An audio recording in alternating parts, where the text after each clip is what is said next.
Drive, OneDrive, Dropbox.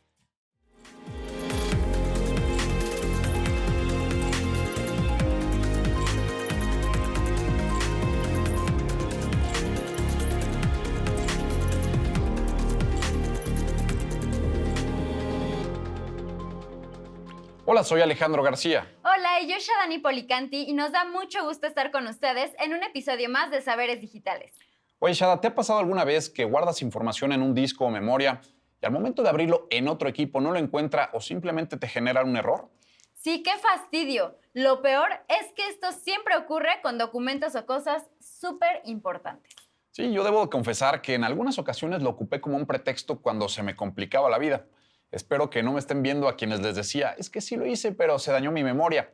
¿Te lo puedo pasar después? Casi siempre me decían que sí. Sí, bueno, este es un buen truco, pero eso no aplica.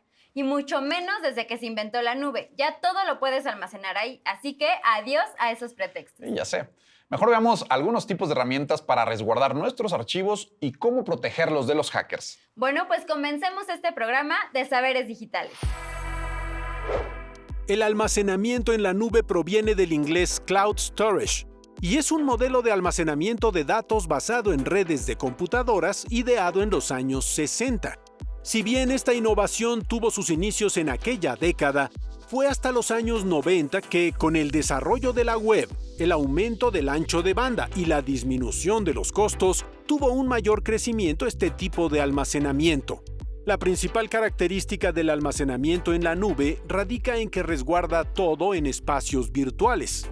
Es importante resaltar que almacenamiento en nube ofrece agilidad, elasticidad, es decir, que puedes incrementar la capacidad de almacenamiento y multiposesión. Pues ya conocimos qué es el almacenamiento en la nube y cómo surgió. ¿Y tú, Shada, has utilizado este tipo de plataformas? Sí, claro, de hecho, varios dispositivos ya lo traen precargados y la verdad son muy prácticos porque ahí se va alojando todo tu contenido. Por ejemplo, existe Dropbox, el cual te permite almacenar y sincronizar archivos en línea entre otras computadoras, compartir archivos y carpetas con otros usuarios en tabletas y móviles. Está disponible para Android, Windows Phone, BlackBerry y iOS. Actualmente cuenta con más de 500 millones de usuarios registrados. Sí, también existe Google Drive, que es un servicio de alojamiento de archivos que fue introducido por Google. Cada usuario cuenta con 15 GB de espacio gratuito para almacenar sus archivos y lo pueden ampliar con un esquema de pago. Es accesible a través del sitio web, desde computadoras. También está disponible en aplicaciones para Android y iOS. Una de las grandes ventajas es que te permite editar documentos y hojas de cálculo. También existe otro que la verdad no he explorado mucho. Se llama OneDrive y es un servicio de almacenamiento en la nube de Microsoft. Con este servicio se pueden almacenar fotografías, videos y todo tipo de archivos y documentos. Ofrece diferentes opciones para poder compartir los contenidos almacenados. Sí, ya lo vimos, estas herramientas son muchísimas. Vamos a ver cómo funcionan. En este caso, vamos a ver en la computadora lo que es el acceso a este tipo de aplicaciones desde Google o Google Apps, que recientemente se denomina ya G Suite. Vamos a entrar a esta interfaz dentro del propio Google y tenemos en la parte superior, en el ángulo superior derecho, un botón que dice Iniciar sesión. Lo que hago es seleccionarlo y voy a entrar con mi cuenta dentro de este servicio en donde lo tengo dado de alta. Lo único que tengo que hacer es seleccionar la cuenta si es que tengo múltiples cuentas o si ya he ingresado anteriormente con una cuenta que me la presenta en este momento, tan solo introducir la contraseña.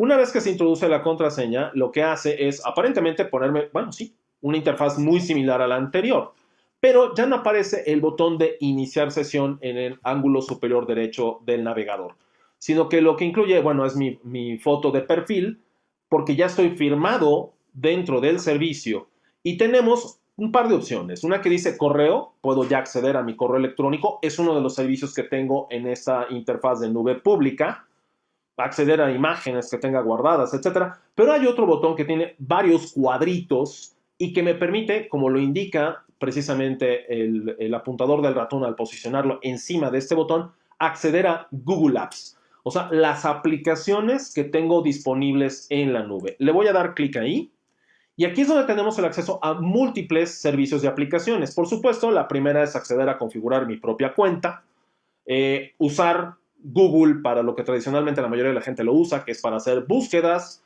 entrar a la propia red social de Google, que es Google Plus, acceder a mi correo electrónico, pero tenemos otros, como son el caso de acceder al calendario, acceder a Drive, que es un disco duro virtual en la nube con un cierto espacio, o ya utilizar aplicaciones, lo que es software como servicio, para editar documentos, hojas de cálculo, presentaciones electrónicas, crear mi propia página web, crear grupos de colaboración con algunos otros amigos y compañeros, acceder a mis contactos y muchos más.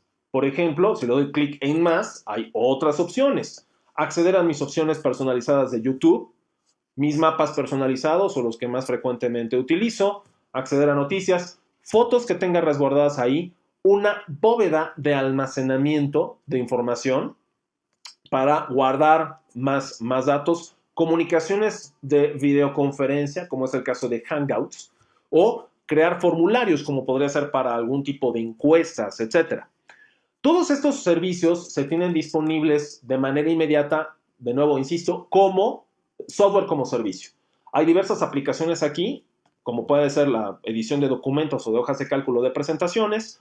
Tenemos servicios de información, como puede ser el de noticias o administrar mis contactos o la creación de sitios o ver bien videos o acceder a mapas, pero también podemos acceder a otras opciones de configuración dentro de la cuenta que incluyen, por ejemplo, la gestión de dispositivos.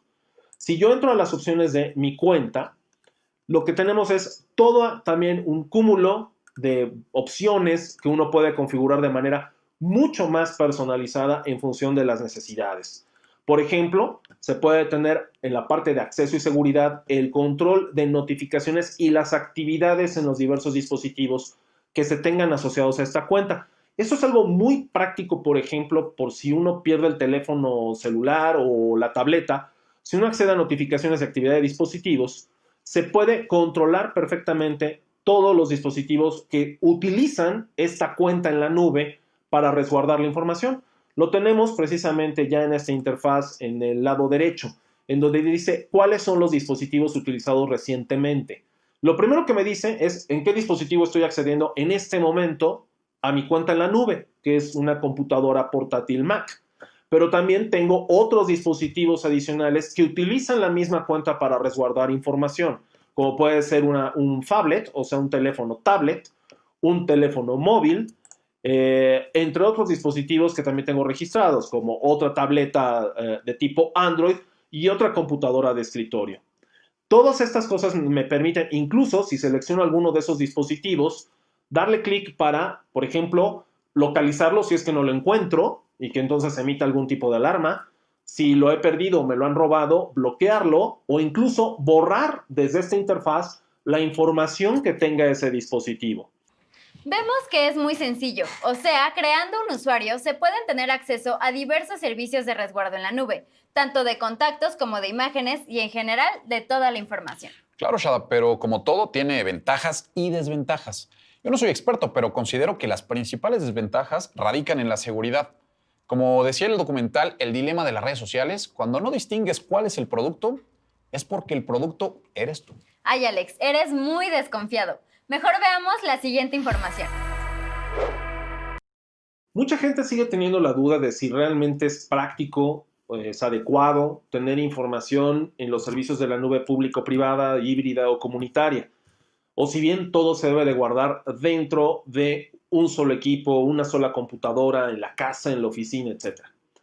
Dependerá de las necesidades, por supuesto. Sin embargo, la tendencia que estamos viendo en los últimos años es a que en realidad los usuarios requieren de su información de manera ubicua. Esto es, en cualquier lugar, en cualquier momento y prácticamente desde cualquier dispositivo. Para hablar de las ventajas y las desventajas de usar o no los servicios de la nube, conviene hacerse la pregunta: ¿qué tan seguros estamos de nuestra información o qué tan seguros queremos estar de nuestra información? Si la información que se va a manejar sean documentos, fotografías, pistas de música, datos de redes sociales, etcétera, etcétera, queremos tenerla con absoluto control y con la máxima de las seguridades, pues tal vez lo menos recomendable es utilizar la nube.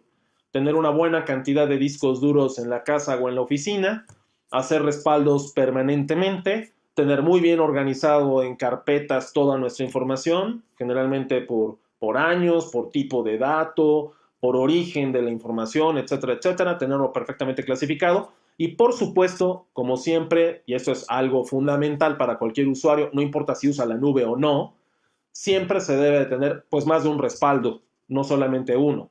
Mucha gente lo que hace es que todo lo guarda en la computadora, le roban la computadora o se daña el disco duro, o tiene un par de computadoras en la casa y en la oficina, pero alguna de ellas se le daña el disco y no la sincronizó, o le roban el teléfono celular y tenía ahí todas las fotografías de la familia, etcétera, etcétera, y no tenía ningún respaldo de ello.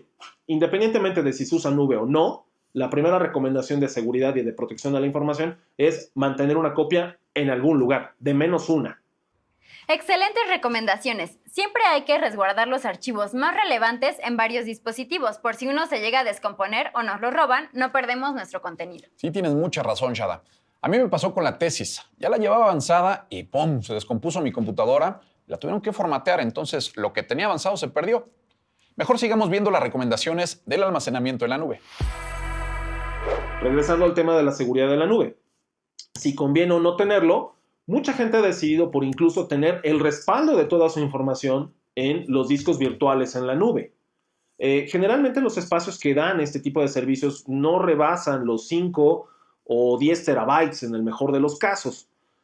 A mucha gente a veces requiere mucha más información que eso. Algunos servicios son muy pequeños, solamente proporcionan 5 gigabytes o 3 gigabytes y eso es generalmente insuficiente porque casi todo el mundo ya consume eso tan solo con unas cuantas fotografías de su álbum personal. Pero si se requiere en todo caso tener un respaldo, muchas veces es conveniente analizar qué tanta información se publica ahí. ¿Ventaja o desventaja? Depende de la cantidad de información. Un ejemplo muy sencillo.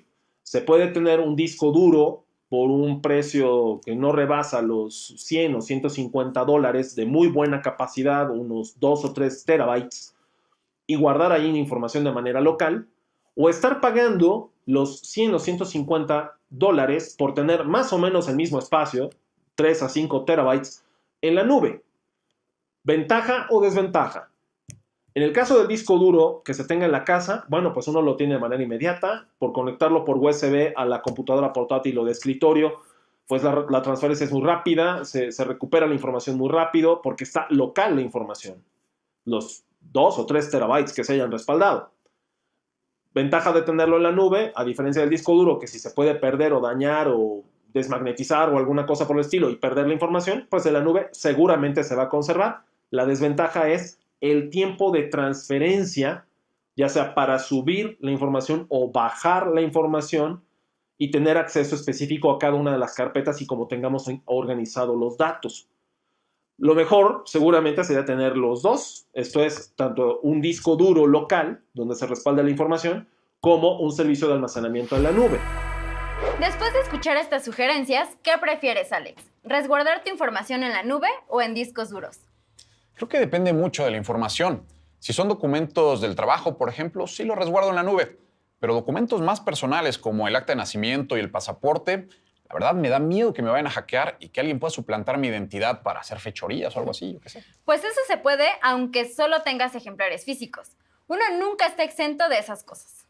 Quizá no estamos exentos, pero lo que sí podemos hacer es reducir los riesgos. Sí, tienes razón. Pero creo que resguardar algunos documentos en la nube es importante. Por ejemplo, en caso de un huracán, un incendio o un sismo en el que se pierda todo, puedes tener tus documentos personales y así puedes iniciar trámites de seguro y esas cosas. Sí, en eso tienes toda la razón, Shada. Pero aún así yo sigo teniendo mis reservas, ¿eh? Bueno, pues vamos a ver la siguiente información digital. Para concluir, podríamos hablar en términos, por ejemplo, institucionales y de protección de datos personales. En lo específico, es generalmente recomendable que todo lo que sean datos personales, cuentas bancarias, estados de cuenta, incluso fotografías, videos que sean muy de contenido personal o familiar, pues no depositarlos en la nube, si es que además en un momento dado, recordemos, como todo servicio en la nube, está protegido fundamentalmente por una cuenta y contraseña. Y si esa cuenta y contraseña de pronto perdemos el control de ella o es hackeada o se la proporcionamos a alguien más y resulta ser que esa persona nos quiere afectar de alguna manera, seguramente va a entrar a los servicios en la nube y va a publicar esa información o nos va a borrar esa información. Mientras que teniéndolo en la computadora de la casa se tiene resguardado de otra forma. Todo dependerá de las necesidades del usuario. Por lo tanto, hablar tanto de ventajas o desventajas siempre las habrá en uno y otro sentido.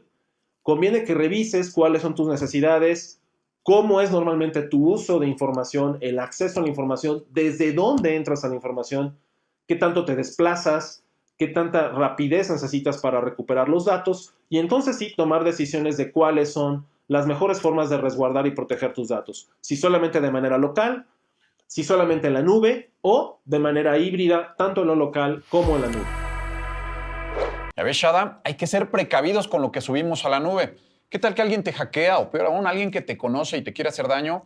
Entra a tus cuentas y publica lo que tienes ahí. Ay, Alex, pues ¿qué tipo de cosas andas subiendo? Bueno, pues documentos muy importantes, documentos personales, por ejemplo. Bueno, en cierta forma tienes razón, pero no puedes dejar de usar la tecnología por temor, porque ese mismo miedo aplicaría para el Internet. Mejor vamos a platicar con nuestro invitado de hoy y que él nos ayude a resolver nuestras dudas. Muchas gracias a nuestro amigo Manuel Niebla por estar con nosotros. Jesús Manuel Niebla Satarain es licenciado en Derecho por la Universidad Autónoma de Sinaloa, maestro en Administración por el Centro de Estudios Los Cabos y doctor en Derecho Aplicado en Inteligencia Artificial por la Universidad de Edimburgo, en Escocia, Reino Unido. Su área de especialidad es la convergencia entre el derecho y la ciencia computacional, así como la propiedad intelectual y la protección de datos personales. A lo largo de su trayectoria como investigador, ha recibido múltiples reconocimientos tanto a nivel nacional como internacional. Actualmente se considera seguro guardar nuestro contenido en la nube, sobre todo por cuestiones de disponibilidad, mantenimiento y accesibilidad.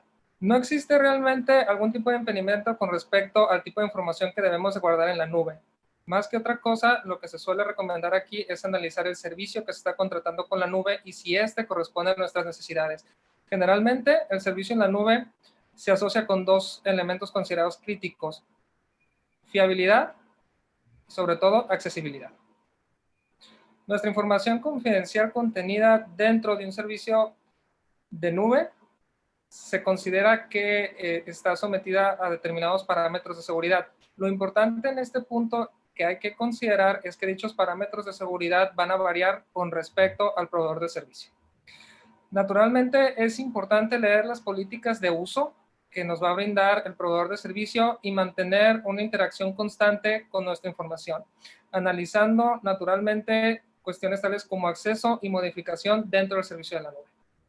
Una vez que nosotros depositamos nuestro contenido en la nube, es importante señalar que esto es bajo un contrato de prestación de servicios. En estricto sentido, nosotros seguimos siendo dueños de la información que se está depositando dentro de la nube, pero también hay que entender que derivado de la mecánica misma de este servicio, nuestros datos pueden ser depositados en diferentes servidores y procesados según las políticas de uso inherentes a los prestadores de servicios que estamos contratando.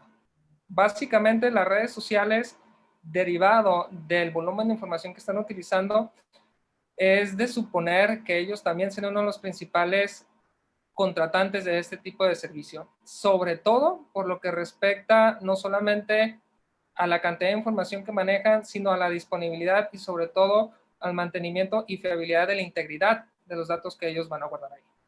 Para proteger el contenido que depositamos dentro de la nube, primeramente debemos de entender cuáles son las políticas de seguridad y las herramientas de seguridad que se nos están ofreciendo.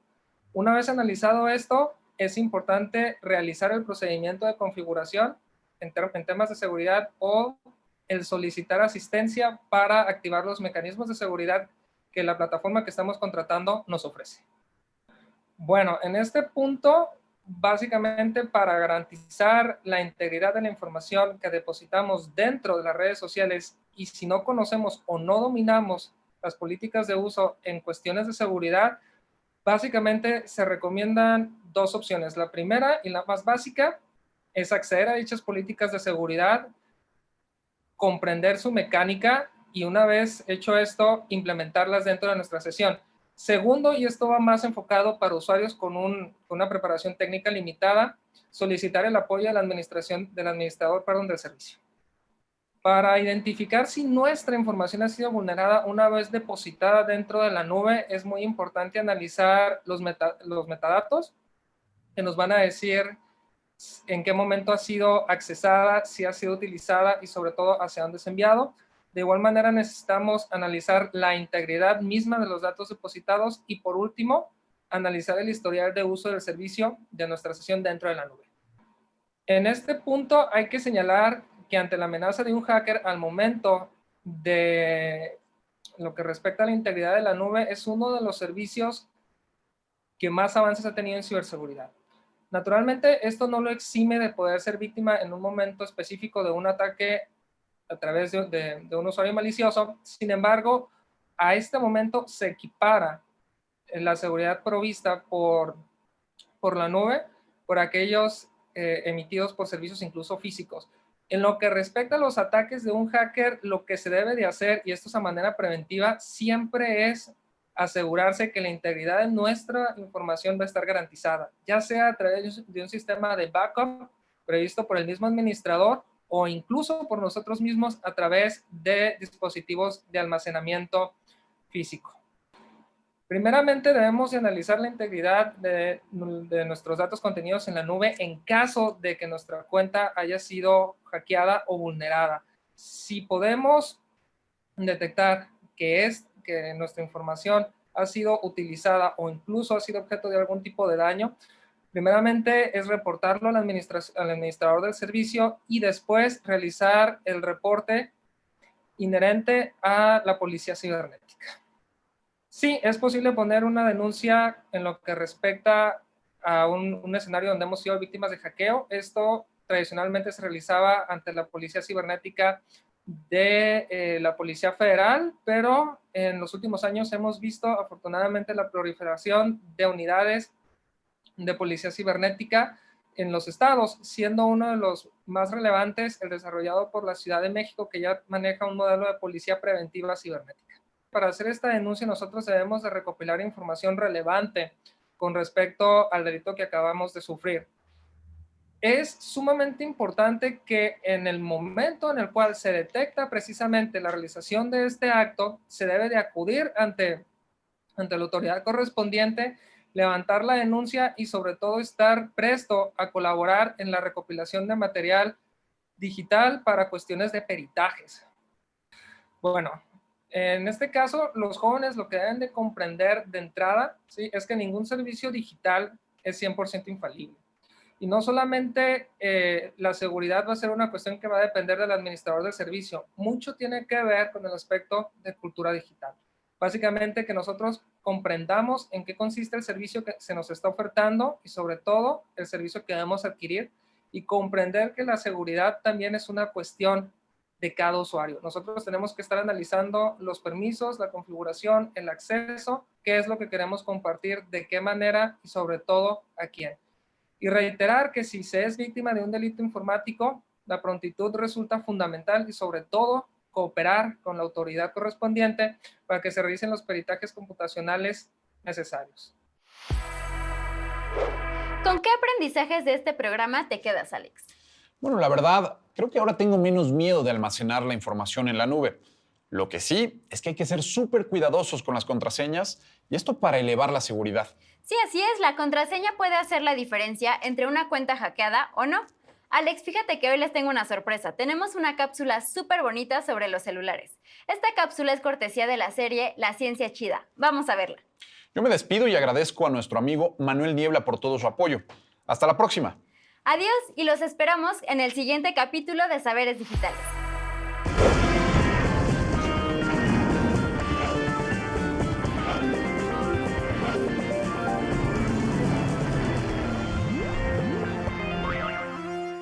A mi nuevo celular le puedo cargar toda la música que quiero, ¿eh? ¿Ah, sí?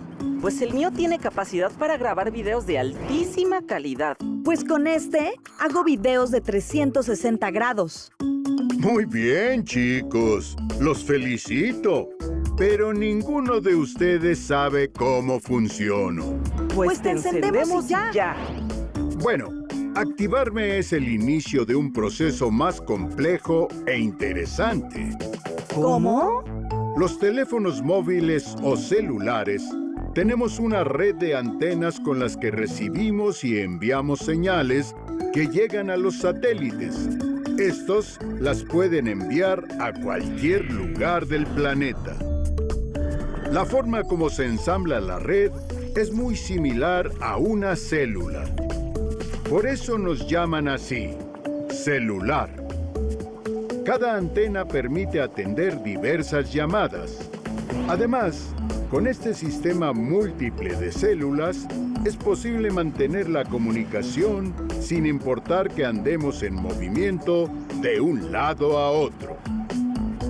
Cada vez más eficientes, con mayor almacenamiento de datos, resistentes al agua, ligeros y portátiles, nos ganamos el mote de móviles, pues te acompañamos a donde tú vayas en tu vida diaria, sin importar que estés al otro lado del mundo. ¡Muy chido! Sigue la aventura del conocimiento y la innovación.